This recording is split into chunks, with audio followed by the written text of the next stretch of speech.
And now let's wrap up today with build fast, perfect it later, designing and shipping MVPs in AI culture. He's Victor Churchill, product designer at ORB Innovations, who will walk us through this process. Hello, and hi everyone. Um, Welcome to my session. View for perfect letter. Just to check, sound check. Can you hear me perfectly? Quick sound check.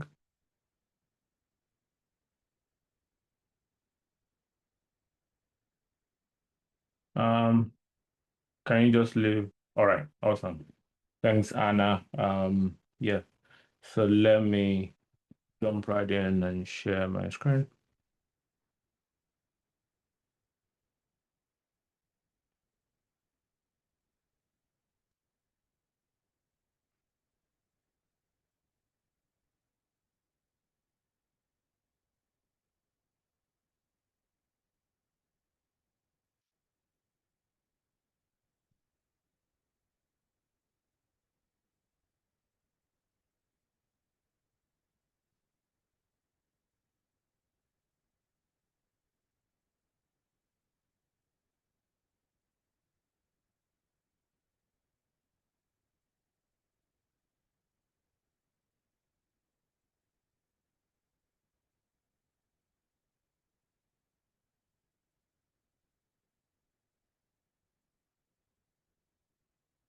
Let me know if you can see my screen.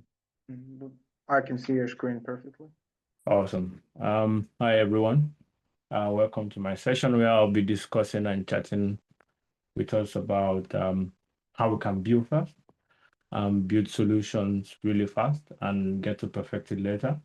The goal here is to design and ship MVPs within the AI culture, how we can develop and ship solution within the AI culture, cutting through the noise, and then going and diving deep right to the very goal of why you actually developed the prototype. But before I um, dive for the next 90 minutes, I'll be sharing with us more around this. So fingers crossed. Yeah, but before I dive right in, I would like to share more about who I am. My name is Victor Churchill, and I'm a product designer and an innovator at Orb Innovation. I design product experiences. A few years before now, I came into tech as a curious person who wanted to know how the web system worked.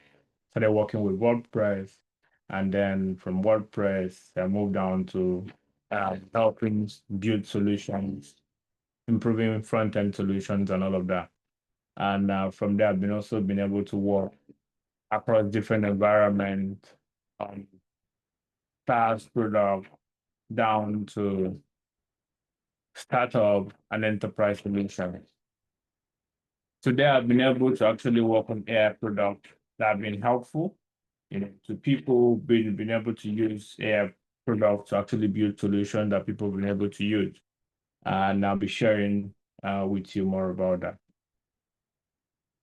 So the agenda of what I want to talk about with us is how to um, build with the models that are available, how to build your product with the models that are available, how to actually discover the problems you want to solve.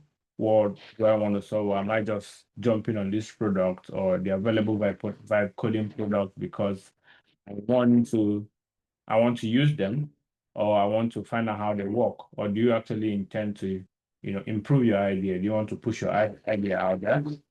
And then we also dive into the live prototyping. So the live prototyping will share more around, actually implementing the solution, and then the playbook for validation. So it's not enough to actually build out a prototype. It's not enough to develop a prototype. It's the extra level, extra steps. A lot of prototypes have been developed and just sitting within the archive. So the extra step that is involved with the prototype validation, the idea validation, giving it to people, sending it out to get, you know, feedback from others on what they think about those ideas, whether it's something you want to push or something you want to kill. I'll be diving right into that. And then I'll also explore how we can improve our process using AI, and how AI can also help us with the iterative process. So I'll start with the workflow, the new AI workflow. With the whole advent or the new build of AI systems, vibe coding tools, name them.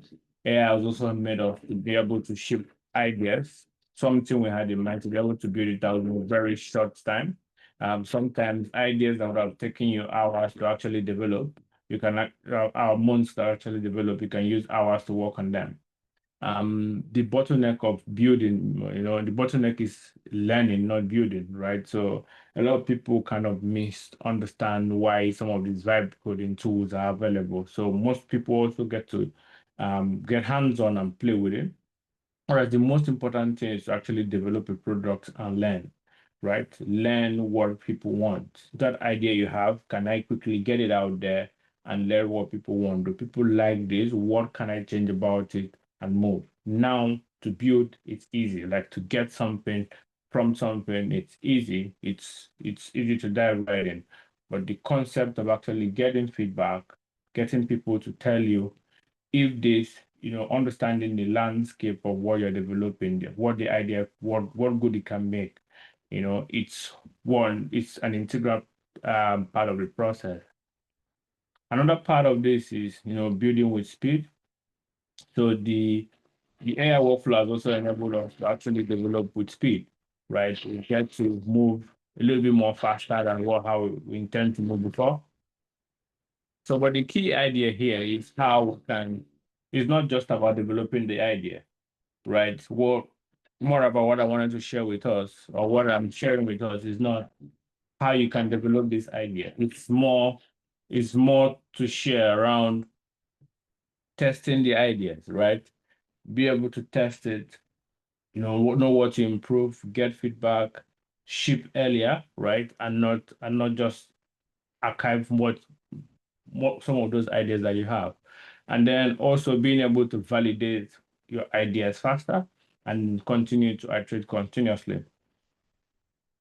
So moving ahead to what I call the rapid problem discovery. It's the ability to actually understand or identify a problem, the ability to understand and identify a problem. So what problem do you want to solve? So probably with the new vibe coding tool, it has given us a lot of initiative on how to actually build out whatever I want or whatever I have in mind. But excuse me, the ability to understand what to build, the ability to build something that solves problem, right, is where the discovery is important. So avoid, idea that are hypothetical and then just solve one problem. You pick one problem, you solve it, you go to the people, or you share it out there and see what people have to say, or see what users have to say, or see what customers have to say. You pick it up, you share with friends and or out there within communities and get quick feedback about what your problem, what your initiative is all about. Then a big part of problem discovery, what a lot of people do not also get to identify, is the pain, being able to understand if I identify a problem, do people feel pain? Is there like a pain point I'm solving? Is there a pain point there? Are the people comfortable with the solution? Can people make do with it or not?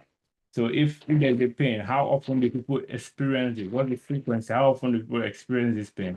So if I solve a problem, if I put this idea, how often do people experience it? So also, what's the urgency? So if I get to create a solution, I create this idea, would people want it?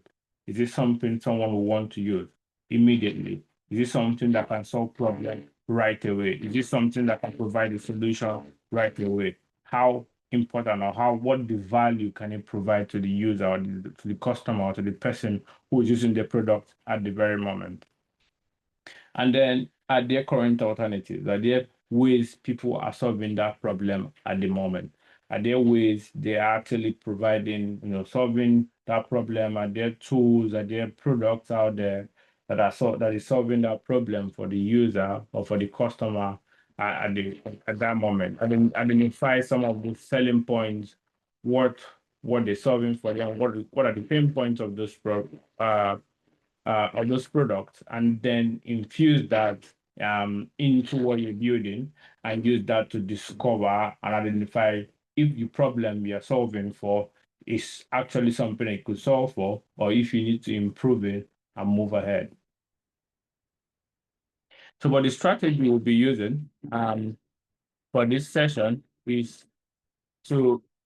what is the development strategy. Excuse me if you hear some noise in the background.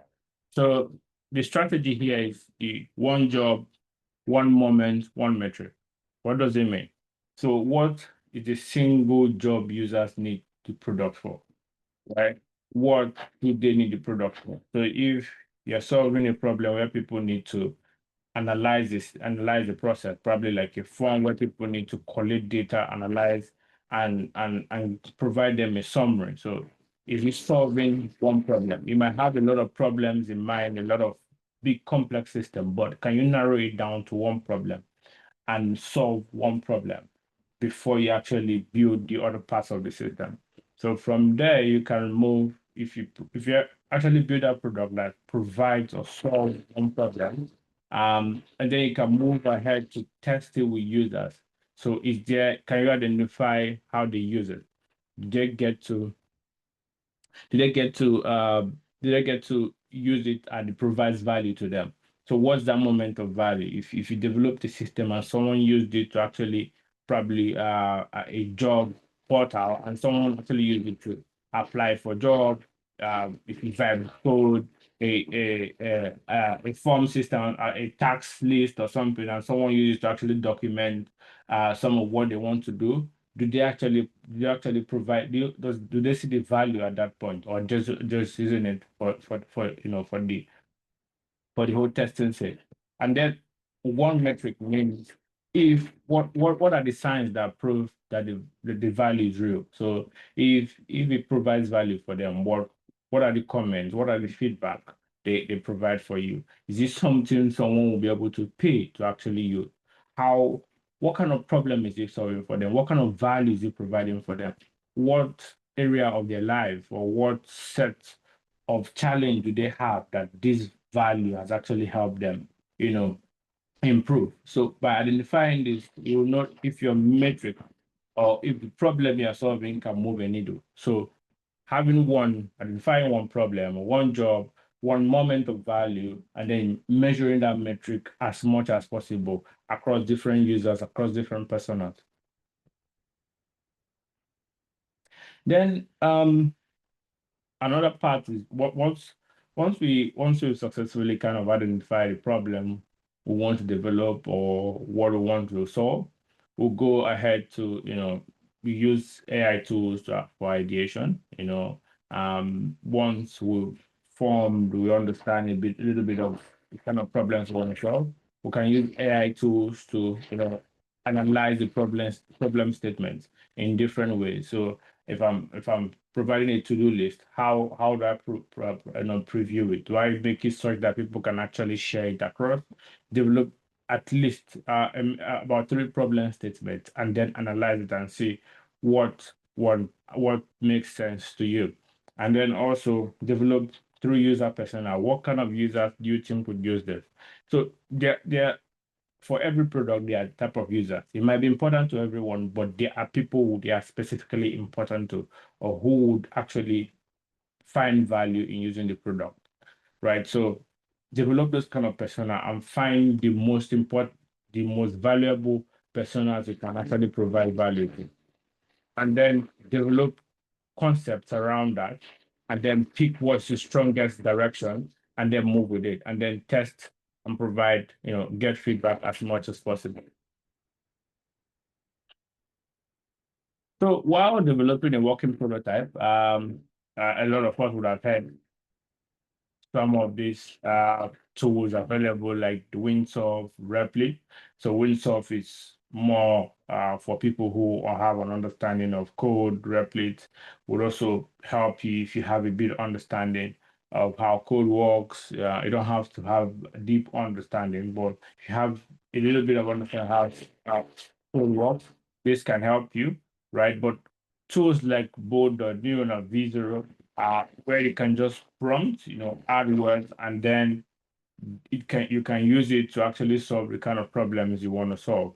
Also, Lovable belong to that category whereby you can prompt it and it solves the kind of problem you want to solve. Actually, for the sake of this presentation, we'll be using Lovable to prototype certain the kind of tool you want, prototype an idea, and see how it works. Emergent and then Tree are also systems that you can use to prompt your ideas to concept, provide the concept to actual prototypes. So, and then use it to actually shape what you want. Before we dive right into the actual part, I want to mention a few stuff that a prototype, just like we see people come up with, in the science lab, hypothesis of what they think or what they think, how they think something should work. A prototype is just a hypothesis, right? A prototype is useless if someone does not use it. A prototype is is just there if someone does not use it or someone does not see what it can do. So it's just a hypothesis. So it's not a product. A product is not a business. A product is not a policy design. So a lot of people, once they try to buy code, they sometimes they are lost in the wind, in the noise of being able to prototype something beautiful, too beautiful. I know as a designer, we can, as a designer personally, one can also be lost in creating something very aesthetically pleasing. But then that is not a prototype. A prototype is something that works, something that is functional, something someone can use. So it's something that you can use to test your assumptions and your truth. So is it functional? Is it something someone can use? Is it something someone can actually pick up and use immediately? And you validate ideas, that concept, that initiative, that particular idea that you have. It's prototype is something you can use to validate it. You don't need to put a lot of work to fine tune it. You don't need to put a lot of business on. You don't need to have a lot of business understanding to work on it. It's just something you can use. So I have an idea about how to creating. Probably you have an idea to creating a cooking recipe portal, and you develop one or you vibe code one as fast as you can. Um, it's still a hypothesis until you pick that prototype, send it to people, send it to caterers, or send it to people who would appreciate it and actually test it and provide you feedback. Someone could be like, "Oh, I don't like the way it's listed. Can you provide more? Can you show the pictures of the recipe? Can you provide recipe of this particular meal?" So, but until you get those feedback to refine it, it's still within hypothesis. It's the testing of the prototype that actually pushes it to the product level. So I'll be diving right into the hands-on process as we go to show us more of how this can work.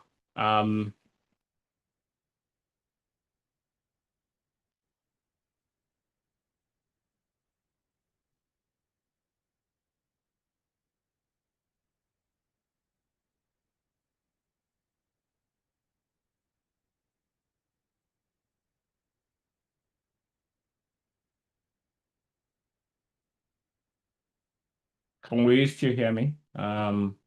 Yes, we can hear you. All right.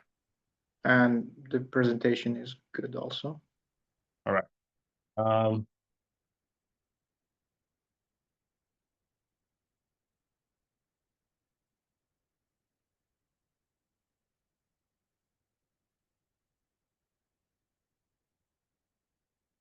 I'll be sharing my entire screen.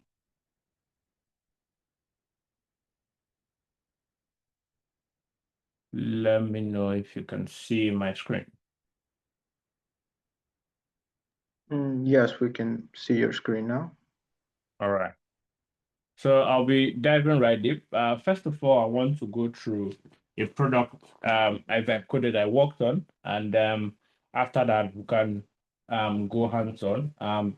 Probably ask a few questions, get a few questions, and then we can dive right into actual vibe coding test. So like the process I already mentioned, I have worked on a couple of products, I would say on a couple of prototypes using different vibe coding tools.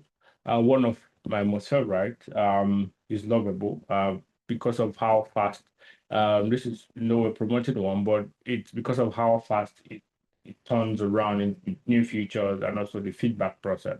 So one can actually get through to get feedback from the team as fast as possible, especially when you're blocked or when you're having challenges or issues, right? And they push out more features as fast as possible.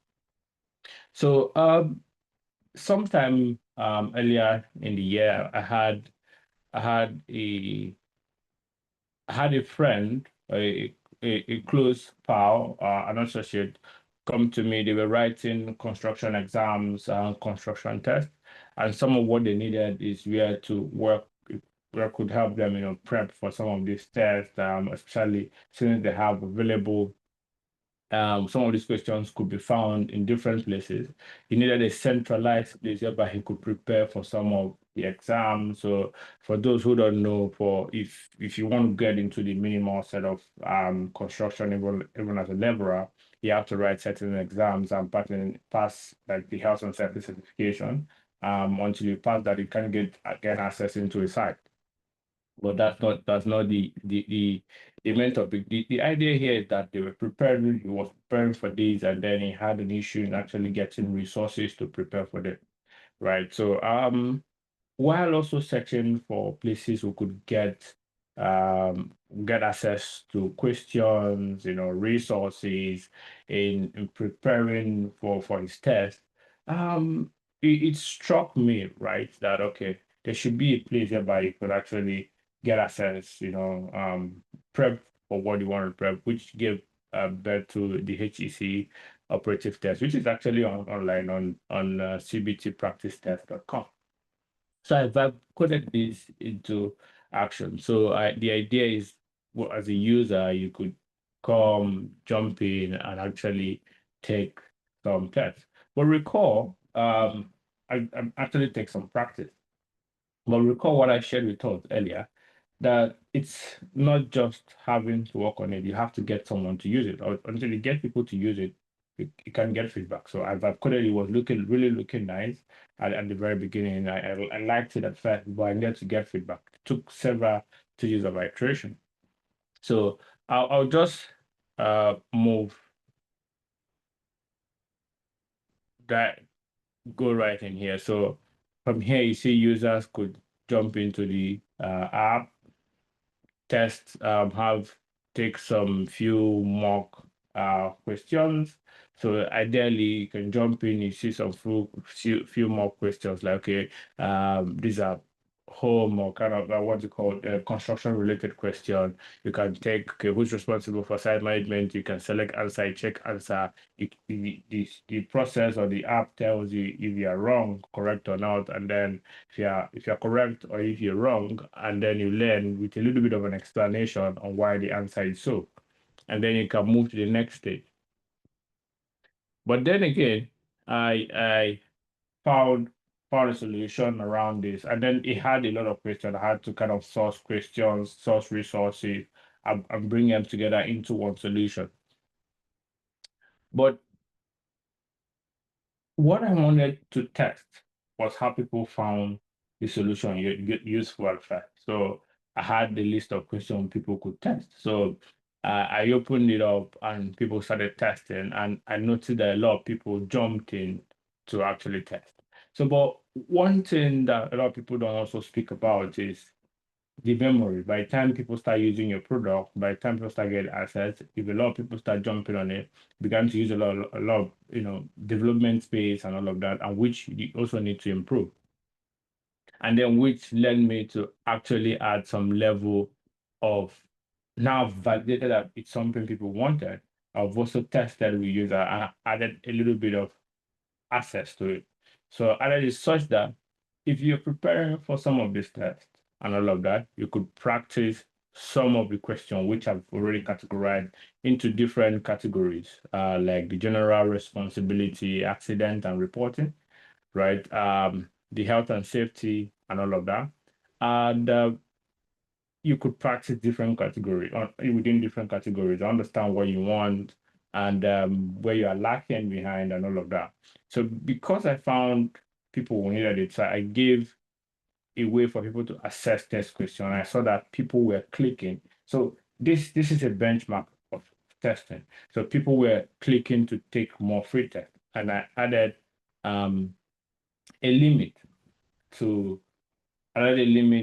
the way you can actually test the solution or actually, assess the question. So after 3 mock tests, you do not have any other access to actually test the question. So if you actually want to take more, you have to unlock the premium access. And then through the vibe coding tools, it takes you to a payment. So once you make a little bit of a token, and then you can actually access the questions, which was me testing how people needed this product. So by the time on the right is me showing a profile with actual assets. From here, by the time you access this, you get access to the full questions. You can test all questions within the platform and also get access to multiple branches or multiple categories. So, but at first, it didn't start out as having the idea of how people wanted to use it. It was just born at one problem, provide one place people can practice. And there's sort of a lot of people being it. And then from there, okay, if you're using it, what questions are important? So that people wanted to see, okay, if I'm already familiar around general site rules, what other areas do I need to improve? So like safety signs, environmental awareness, I added those different categories to help people, to help users or people who actually jump on the site to actually improve this, get familiar with this area. And they found it important, and those who felt it was useful and valuable to them. So the moment of value, which I shared earlier, those who found that it was useful to them could go ahead to request to get more access and to actually get more access to other questions. So, but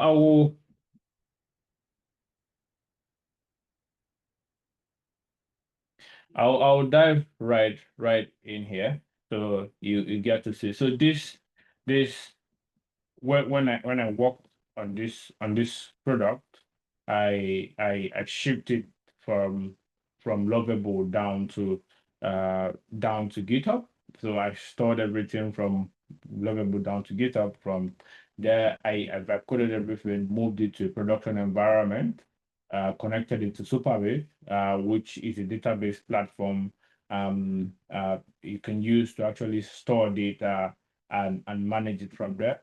And then it manages, for example, the questions are all managed, all managed by Superbase. You just store one question everywhere, and then you can access it from here. And then this was been vibe coding everything from here, and also helping me kind of tailor everything down to what I need to do. So for our practical session today, I'll be working on. Let me go back to.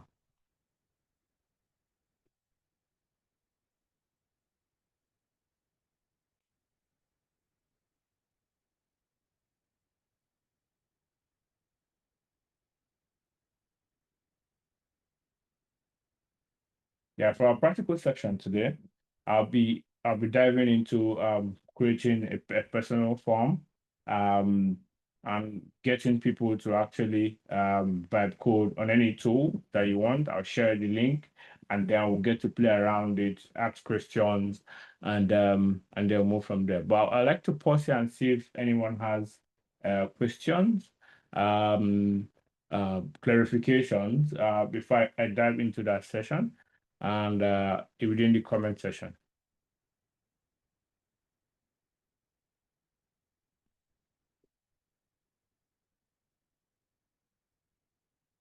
Any questions, clarifications? You can freely ask questions by typing and raising your hand. Just you know.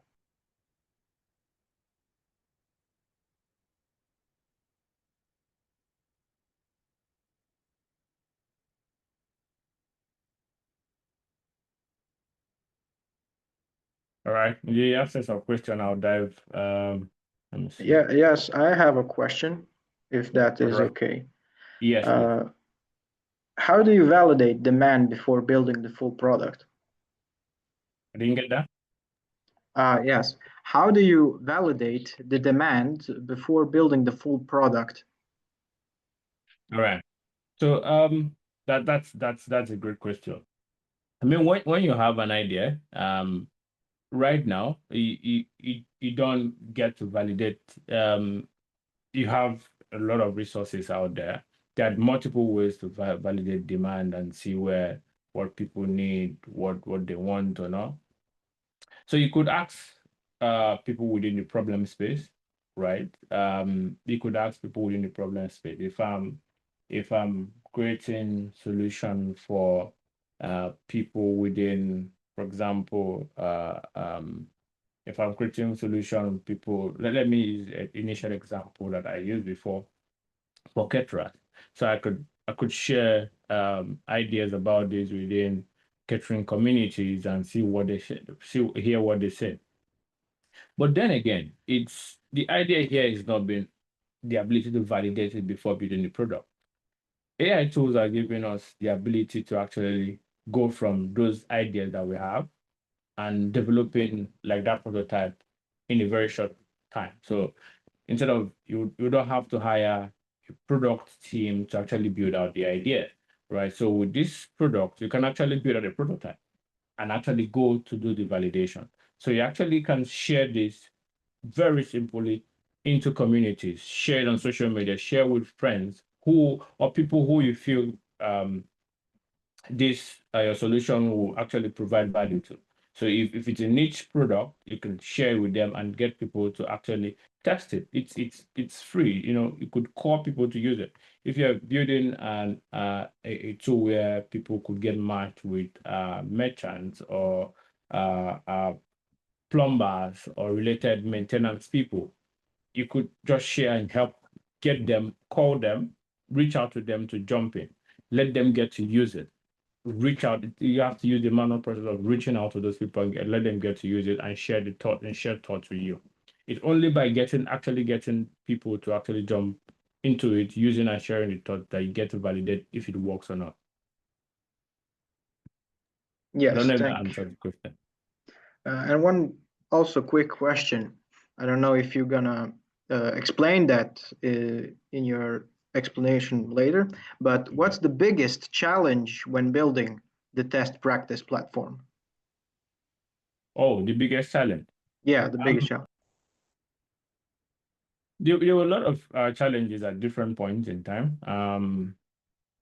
But one of the most important parts is actually getting people getting through to the payment part. So you could provide a solution, it's useful to people, but identifying what people would pay for, it's one challenging bit. So moving from value and moving from providing value to people and people seeing the value, and to the other side of people paying to actually paying to get access to that value. Yeah, too, it's quite a high fence to jump through. But for me, like I said, I used assets. So initially I collected for the test platform, I collected resources, Collecting the resources wasn't more challenging because there were a couple of places where I could get the access to actually get the resources. So, but bringing into the platform and getting people to use it. So people found value in using it. So I get people the opportunity to actually get access and see how useful it will be to them. Then when you understand how people, when you see how people use it and they actually get to use it, you restrict the access they have to that platform and see if it's important to them. For those who find value to it, will actually pay to gain access to it, which is what I use within the practice test. I made the questions available. I mean, within a very short time, it's hard to go through within a very short go through over 700 questions to practice within a very short time. To go through, I had a dashboard where I track how people go through. So you see someone go through first 50 questions, 70 questions, 80 questions. There's a limit which I gave. If you're able to go through 50% of question within 2 or 3 days, I understand you actually not just the first 10 questions, not just 50 questions. If you go through the first 50 questions or 50% of the question, have an understanding. This is important to you. You're trying to take something or you're preparing for something. So if this provides you value, if you're preparing for something, then you should provide or gain access to it to get more value to it. So with this level of benchmarking, I was able to get through to who needed it, who could pay to get the value, and then how to actually get through the value and actually improve for them. Yeah. Thank you. I have no further questions. I don't know if anyone else has to.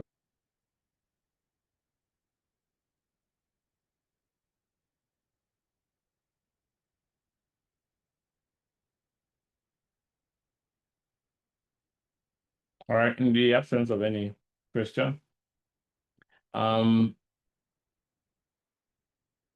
me share my screen again.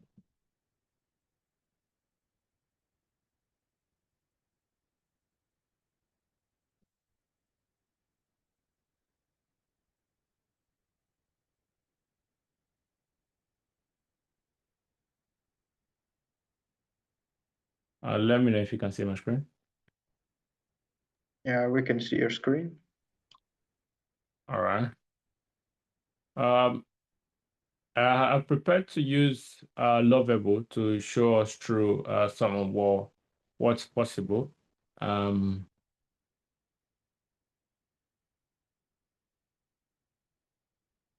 I think it appears there's a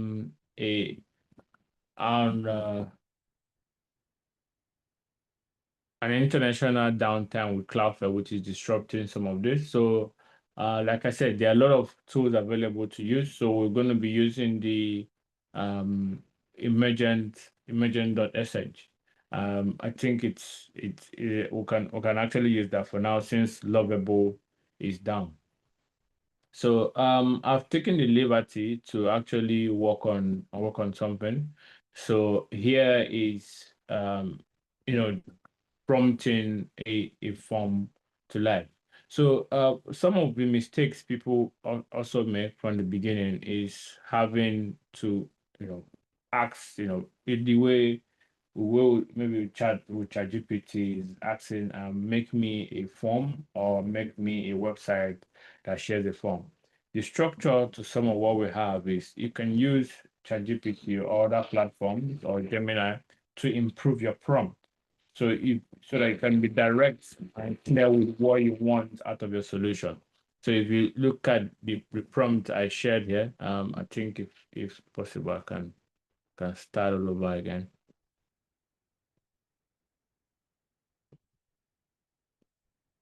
So if you look at the prompt I shared here is to build a form submission platform where people can actually create a form and submit form and define how you want the staff to use, the fonts you want them to use, the transition, the animation you want, the hover effect, the response, and all of that.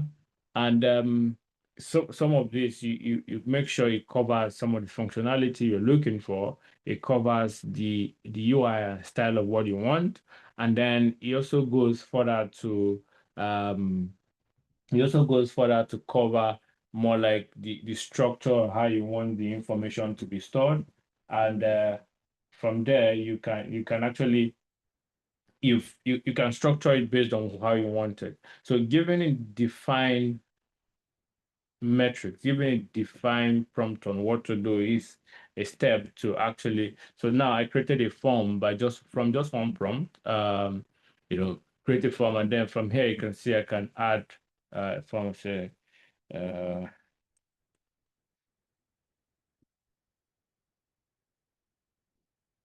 this here by coding form.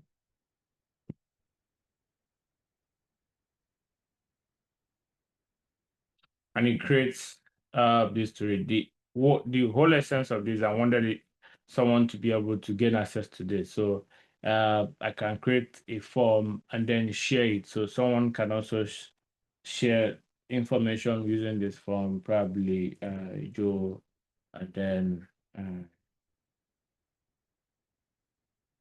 Joe at mail.com, and then any message.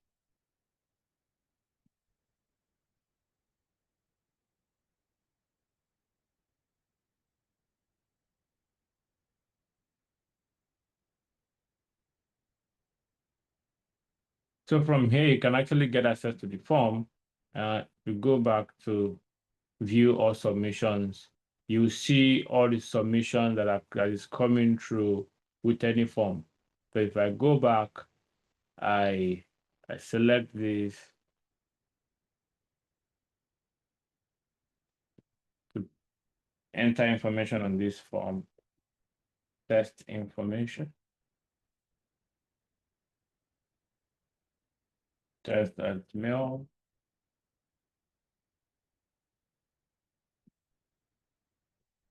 So it appears lovable and a lot of other platform is down as a result of Cloudflare being down as well. So it's like half of the internet is down.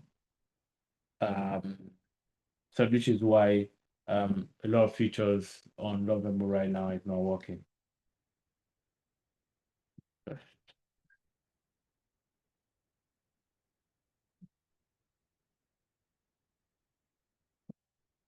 If I submit this, if I go back and view submissions, I can see what I've submitted. So this is just a simple platform where you can, it's just like the way you have the Google Forms, you can jump in and have a way to actually create, just like Google Forms, where you can create forms and share it for people to get feedback. So right now I want to ask this to please make each form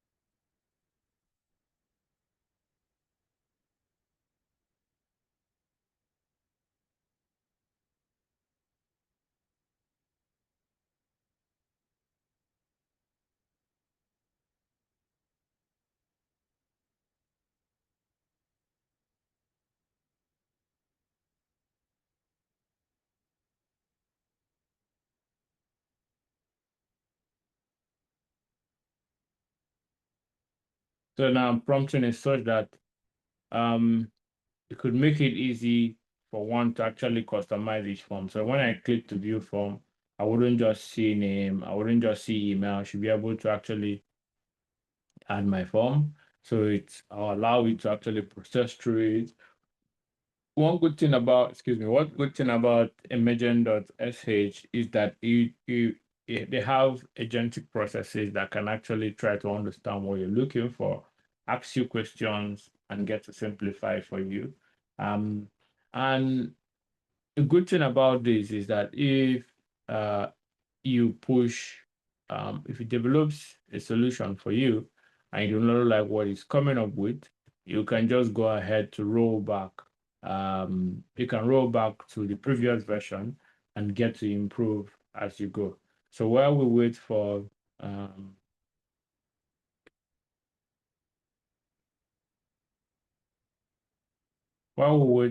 this, I'll see if anyone has a question. Okay, I see a question within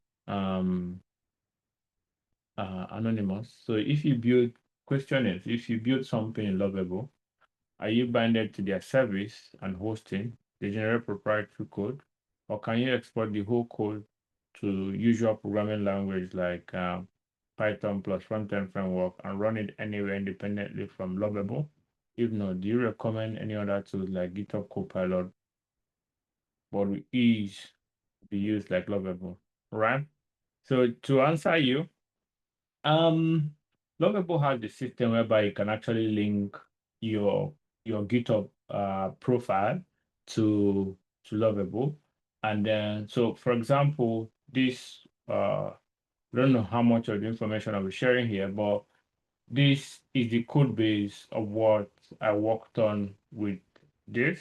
So this was the first part, and then I created branches whereby I improved it. So at some point, I wanted to add additional functionality. Recall I said this was earlier in the year, so a lot of people did not have a lot of features I needed. A lot of people did not have a lot of features that I needed. So I needed additional features, more to work with.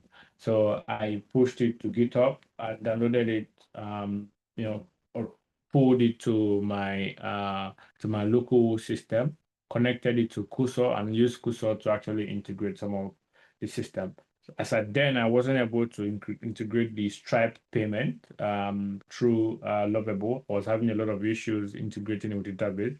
So I had to actually bring it down to Cursor and use Cloud to actually make it secure, not just making payment, to make the payment secure and making sure there's a rate limiter. You know, once you build systems like this, someone could come make a lot of requests on your website and and add heavy cost to you. When there's a lot of requests, it adds more cost to you, more bandwidth to what you are using. So I added a couple of rate limits and make it easy for easy integration. Make it easy to actually integrate with Stripe, such that once you've made your payment, it goes through, and then you actually get access to the questions once the payment is completed. So to answer your question directly, yes, you can actually export your code to GitHub. Once it's on GitHub, you can actually use it wherever you want, wherever you want to. If you want to use it in VS Code, in Copilot, or anywhere. So about suggestion of any other tools, there are a lot of other tools to use. I shared it in earlier when I was presenting. There's tools like V0, there's Boards.new, there's Windsaw. There are loads and lots of vibe coding tools right now. I can't even keep count of it. But each platform has different, might have different tweak to their features or what they have available for you to use. It's for you to actually jump on and test them and actually see if it works for you. For example, if you're using Cursor, you have to have a little bit of understanding of how code works. And recall I shared earlier about myself that I started with development before I went into design. So I have a bit of an idea of how code and development works. I used to be a front-end developer before, so I have a bit of an understanding of how development works. But Lovable, on the other hand, does not need you to have deep understanding of how code works. So there are tools, web tools like Bold, Lovable, V0, that even right now the Figma AI, that don't need you to understand how code works. You can just improve, prompt it to what you want. You can actually, they have a chat interactive system whereby you can ask the questions, ask the agents to actually improve the experience or help you understand what you need. And also what people don't understand, especially if you have some of these platforms have, just like the one I'm using, they have credit limits. So in order not for you to continuously chat with the system and then run out of credit, you can actually pick the idea of what you want, go to ChatGPT or Gemini or any related chat AI and help improve some of the prompts, and then you send it through. Once you send it through, it refines it, modifies it for you, and you can send it through to the platform and then prompt it, and it provides you what you want. So there are other tools you could use. I hope I'm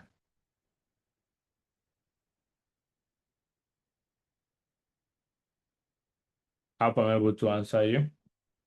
While this is loading, this is taking quite some time. While this is loading, I'll continue on this side of presentation and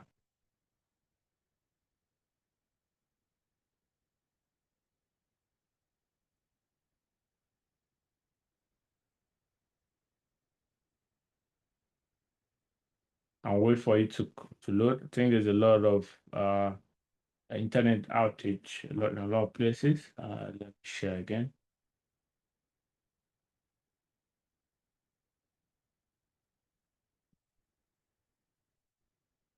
So once you've had I think you asked this question about validation.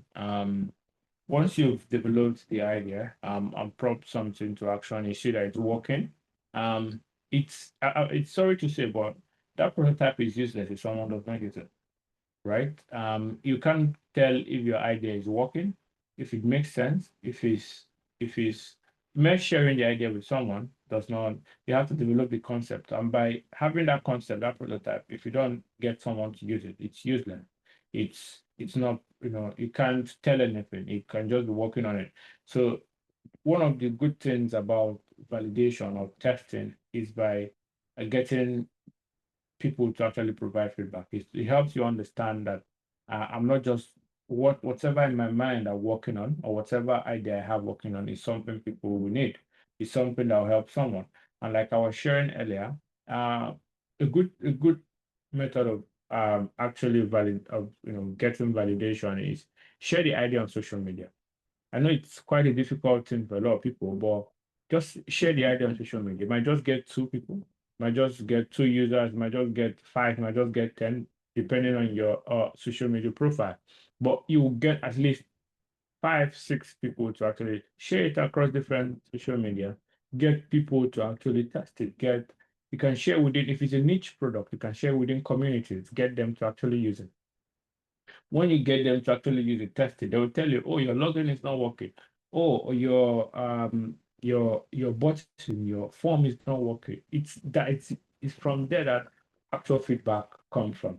So a lot of people are afraid of actually pushing out, something that is not fully perfect. You don't have to wait for it to be perfect. Just for context, the Facebook that we have today, that we use today, the X platform that we have today, they weren't like this when they were first initiated, when they first developed. Initially, you had the platform whereby you can just message your friend, right? And then have like a feed whereby you put something. Right now, it's more improved, but it was not like that when it was first launched. So you have to just push it out there with the minimal functionality you have. It doesn't have to be perfect, it doesn't have to be too fine. And then get the traffic first, get people to actually use it. Once you've gotten people to use it, and then you see, so if you're creating like a platform to, a niche platform to provide solution, like where people can find maybe barbers, where people can find plumbers, drivers, and everything, develop the platform first, bring in plumbers around you, go onto platform, look for plumbers around you, as much as 10, 20, 30, bring them onto the platform, let them create an account, register onto the platform if possible, or actually get them to use the platform and provide the feedback. If they like it and they like, have them onto the platform. And then once you've gotten that, you can then create demand for it. You can then share with users, okay, I have a platform whereby you can actually find a plumber if you're looking for one to actually fix your drain. I have a plumber. Now you have a repository of 30 plumbers. You have a repository of probably 32 tons. So, but this is a way to actually create supply first and then demand later, right? Just in addition to what I was sharing earlier, people like this are actually looking for platforms like whereby they could reach more services, reach more people. So if you connect things like this to them, if you connect prototype, like you're more interested to share, understand what problems or what value you can provide for them. Another stage of the validation process is what we call the fake dot testing. A lot of big enterprise platforms do this a lot, and it's something um, we did. If a coding system whereby you're working on a single idea, you should actually integrate.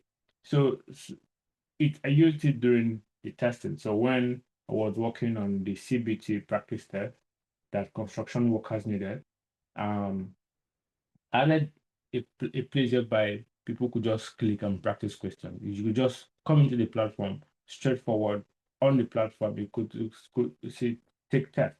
So it could still continue to practice that, just practice that. So I wanted to see how people clicked into it. So once they clicked it, how often, what number of questions do they get? Do they just jump in to see how the site look?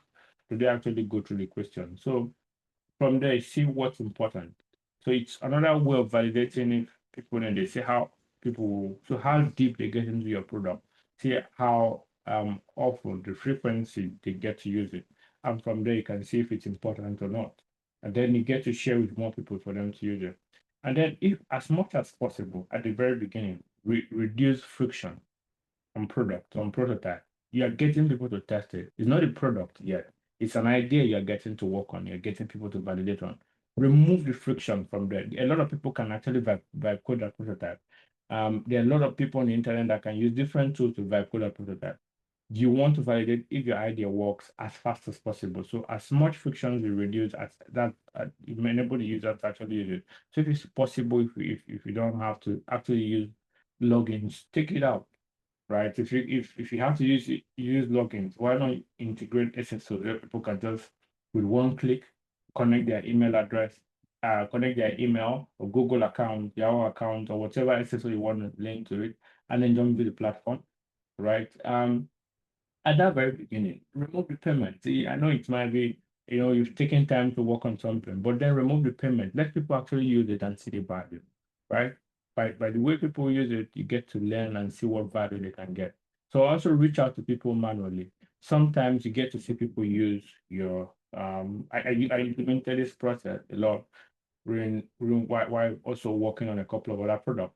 So when I see a lot of people use the product heavily, I can get to reach out to them and see um, what problem they want to solve, what challenges they want to solve, why they visited the system. Sometimes they might have additional challenges. Your system is not solving. Some of those feedback can also help you improve it. So another step is just to add to it, reaching out manually and getting to reach out to people one-on-one can also help improve the process. We might have customer support or contact support issues. Reaching out to people, you can even add a contact support button somewhere on the side where they can actually send a message immediately and actually get answers to it. Just have an email whereby they can send a message and then limit how often that email can actually get a message, right? And you get feedback, really valuable feedback from people who want to use your system but are finding it difficult. With those feedback, you can actually improve the product to what you want it to be. So there's what I call a 4-day AI MVP cycle. If you pick 4 days, it's interesting because this tool has given us the ability to actually work on what we want.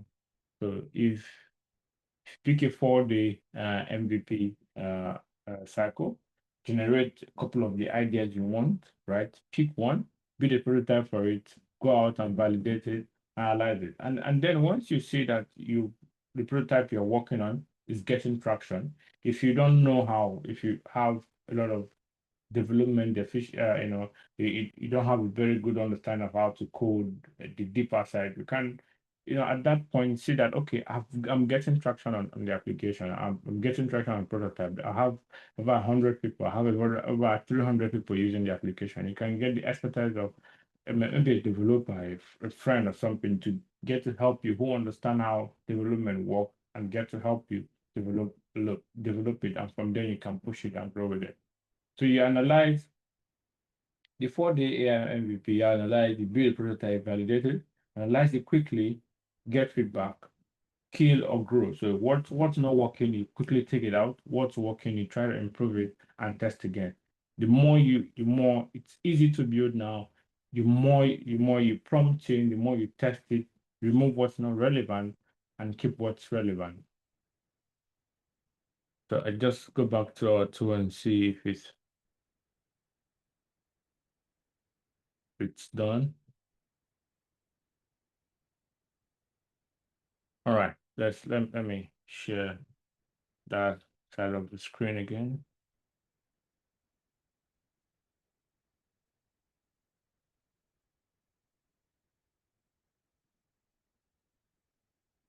All right, I am back to the vibe coding tool. Remember, I'm using the emergent .sh. So recall that we had a tool before whereby people can just create forms. So you can just add a form where I want to get feedback, maybe information about internet outage. So this is the latest form, and then I can share someone a link to this, and then copy the link, and someone can provide their name and say, Natalie. Let me use Natalie, and then CN at mail.com. Let's say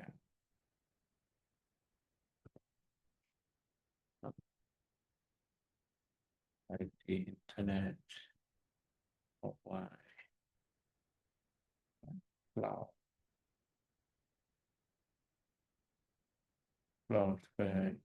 it down today.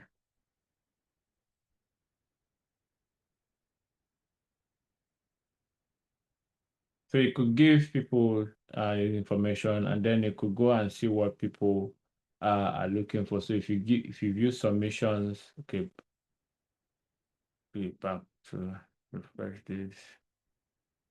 View submission, refresh. Let's see. It's failing to load submission. Prompt it to say failing to submission.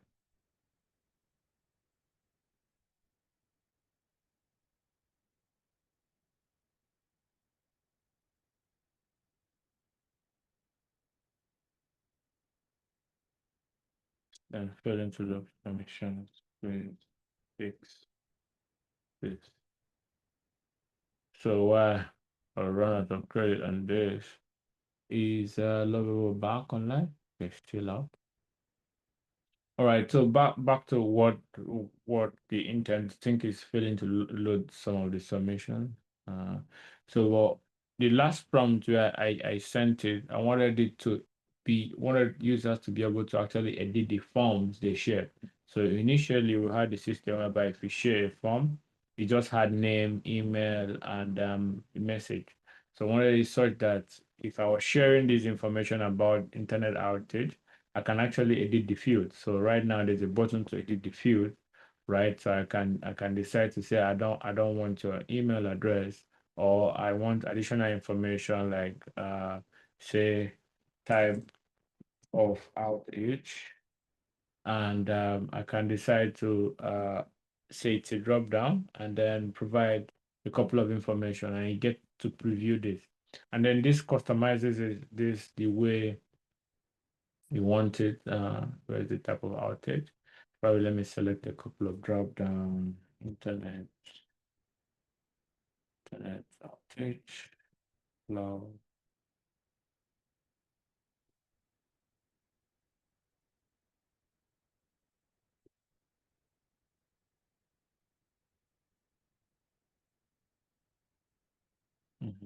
internet cloud, and then I can save this.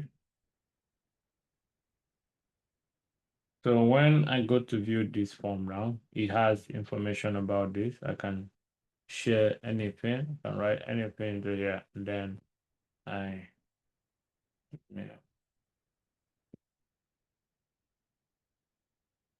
back home.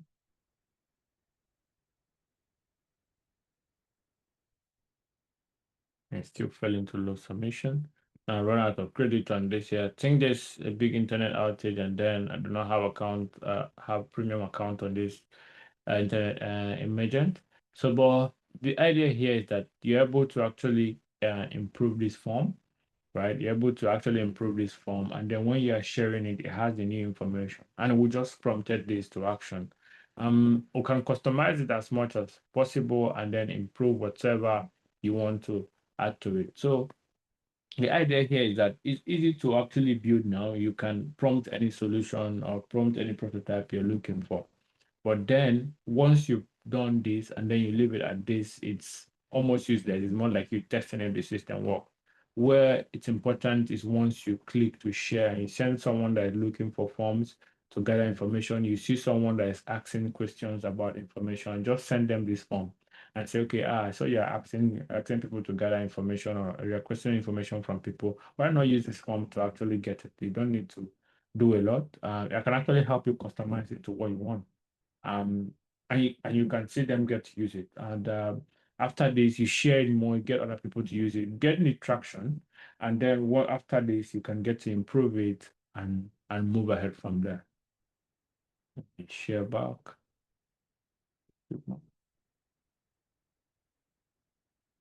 So as almost nearing time, yeah, but as we get to round up here, the what I have as a conclusion is ideas ideas can be validated fast, right? Can validate a slow idea validated fast beats a perfect idea validated too late. So what does this mean? It means that the faster you get it to people to give you feedback, the faster you actually refine it to get what you want. An idea that is raw, sketchy, imperfect, that is out there getting feedback, it's more valuable and more has a more high chance of success as the one that is perfectly designed, polished, improved, perfect, that does not have anyone using it, that does not have feedback coming into it on how it should work, what it should improve. So you should not focus on getting to perfect whatever you're working on. You should focus on getting the functionality out, right? Getting that very one problem solved, then send it out, see if it provides the value you're looking for. If it provides the value to the users. If it provides the value, continue to share it. You'll get feedback, improve it, share it again, improve feedback, improve some of those, and then from there we can move ahead with it and actually develop your idea into a solution. So these vibe coding tools are not here for you to refine your ideas into those, loop of wait list and all of that. It's fair for you to actually move your ideas from what it used to be, from concept to prototype to the actual solution. Yeah, that's it for me. I don't know if you have your question.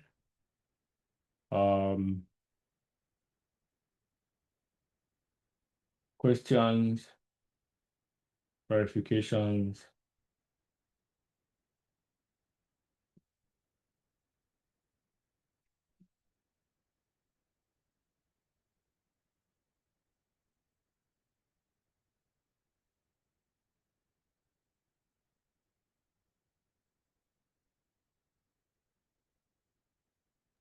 If you have any questions, you can freely ask. You just need to type them and raise your hand.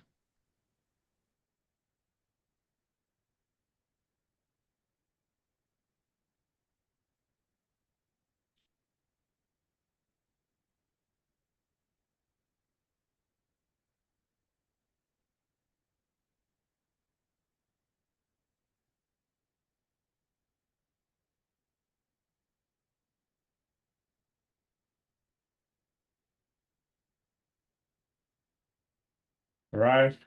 If there are no questions, that's it for me. I hope you get to try some of these coding tools, put it out there, let people get to use it, provide you feedback. These tools are available for you to build your solutions or build your ideas really fast, and it should not be caught up in the loop of perfection. Don't be caught up in the loop of perfection. Build out the functionality, build out that one moment of value, um, build out something that can solve problem as a prototype, share it, share it, share it. I cannot overemphasize this. Share it out there, get people to provide you feedback. It's only by that feedback you can actually improve. If you're building without feedback, you are building for yourself. By the time you share for someone to give you feedback, you are actually improving experience. It's at that point you understand if it's something people want or if it's not something they want. If at that point you understand if it's something I can improve on the product or not. And after that, you can continue. If at the point whereby you've seen that your product is gaining traction, you've gotten up to like 500, 600 users, even getting up to 1,000 users from you sharing and getting people curious, and there are a couple of people, and you can decide if you don't have a good idea of coding, you need to add some security to it. At that point, you can bring in. At this point, you can comfortably bring in someone who is a bit more experienced with development. But at this point, you've validated your idea, and you can actually improve it going forward. But yeah, always go out, share that idea, prototype it, and from there you can get your ideas fast, build it fast, validate it, and leave the loop, exit the loop of perfection. Yeah. Thank you. And this is Victor Churchill again. Thank you very much, Victor, for a powerful close for today's track. That's all from Stream 1. Thank you for being with us today. We hope you learned a lot. Take care and enjoy the rest of your day. All right. Bye, everyone.